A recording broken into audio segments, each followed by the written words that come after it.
This year seems to have been dominated by one headline: COVID. And yet, beneath it, there have been many other important things taking place. Just last month, we thought about the issue of racism, which was highlighted to us almost a year ago with the death of George Floyd. But something that's been an issue that we should have been thinking about, not just over this past year, but for many years before that, is the issue of climate change.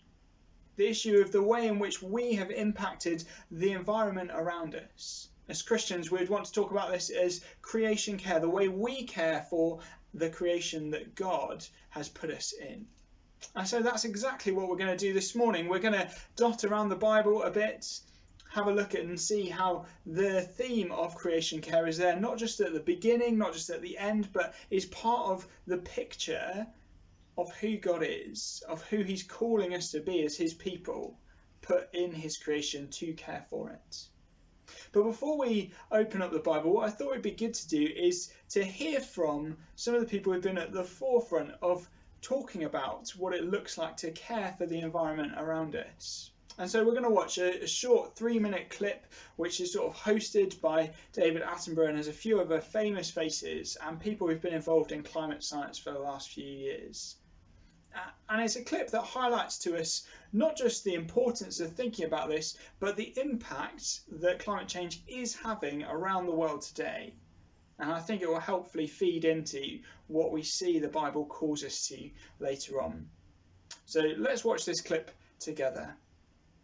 Standing here in the English countryside, it may not seem obvious, but we are facing a man-made disaster on a global scale. In the 20 years since I first started talking about the impact of climate change on our world, conditions have changed far faster than I ever imagined. Before we started to burn coal, the amount of carbon dioxide in the atmosphere was about 280 parts per million. It's now over 400 parts per million. And the planet gets warmer and warmer.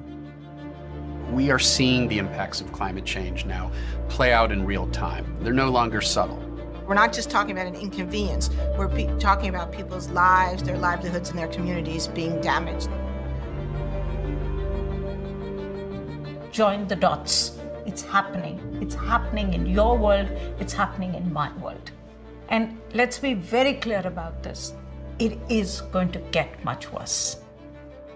It may sound frightening, but the scientific evidence is that if we have not taken dramatic action within the next decade, we could face irreversible damage to the natural world and the collapse of our societies. There are thousands of scientists around the world in almost every single country working to understand what will happen in the future if we don't act and we don't do more. They predict that if we carry on as we are now, where CO2 continues to increase, we would hit 1.5 degrees global warming by between 2040 and 2050. We're on course to go through 1.5 degrees in just a few decades' time, and the models differ slightly as to exactly when. And not long after that, we're on a trajectory to go through 2 degrees. It really becomes difficult to see at such levels of warming how we're going to maintain our agriculture such that the population of the world can actually feed itself. And ensuring people have access to clean, safe drinking water will become much more difficult. Developing countries are at the front line of this battle. Those parts of the globe which will suffer the most and the soonest are not those parts of the globe which have actually loaded all those carbon dioxides in the atmosphere in the first instance.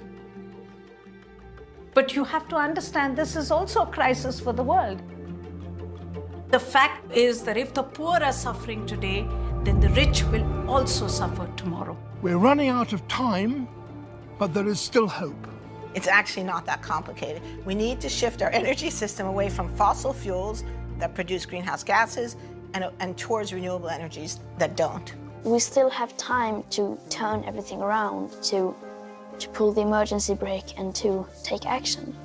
But that short period of time isn't going to last for long.